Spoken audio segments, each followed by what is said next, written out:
بسم اللہ الرحمن الرحیم۔ رسول اللہ صلی اللہ علیہ وآلہ وسلم نے ارشاد فرمایا، جو شخص طلوع آفتاب سے پہلے اور غروب آفتاب سے پہلے یعنی فجر اور نماز عصر پڑھے تو وہ جہنم میں نہیں جائے گا۔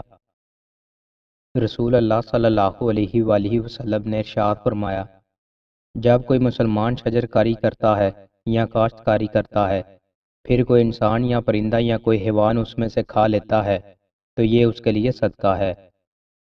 رسول اللہ صلی اللہ علیہ وآلہ وسلم نے ارشاد فرمایا، دجال آئے گا اور مدینہ کے ایک کنارے قیام کرے گا، پھر مدینہ 3 مرتبہ کانپے گا اور اس کے نتیجے میں ہر کافر اور منافق نکل کر اس کی طرف چلا جائے گا۔ رسول اللہ صلی اللہ علیہ وآلہ وسلم نے ارشاد فرمایا، قیامت کے دن جنت کی طرف سب سے پہلے وہی لوگ بلائے جائیں گے جو ہر حال میں اللہ پاک کا شکر کرتے ہیں۔ رسول اللہ صلی اللہ علیہ وآلہ وسلم نے ارشاد فرمایا، جنت میں ایسی قومیں امتیں جماعتیں داخل ہوں گی جن کے دل پرندوں کے دلوں کی طرح ہوں گے۔ رسول اللہ صلی اللہ علیہ وآلہ وسلم نے ارشاد فرمایا، جسے کوئی تحفہ دیا جائے پھر اگر اسے میسر ہو تو اس کا بدلہ دے، اور جسے میسر نہ ہو تو وہ تحفہ دینے والے کی تعریف کرے، اس لیے کہ جس نے تعریف کی اس نے اس کا شکریہ ادا کیا۔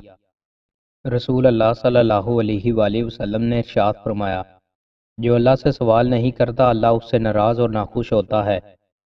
رسول اللہ صلی اللہ علیہ وآلہ وسلم نے ارشاد فرمایا، جنت میں 100 درجے ہیں اور ہر 2 درجہ کے درمیان اتنا ہی فاصلہ ہے جتنا آسمان اور زمین کے درمیان ہے۔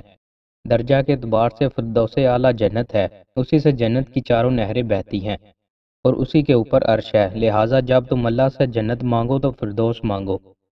رسول اللہ صلی اللہ علیہ وآلہ وسلم نے ارشاد فرمایا، آدمی لوگوں سے مانگتا رہتا ہے حتیٰ کہ جب وہ روز قیامت پیش ہوگا تو اس کے چہرے پر کوئی گوشت نہیں ہوگا۔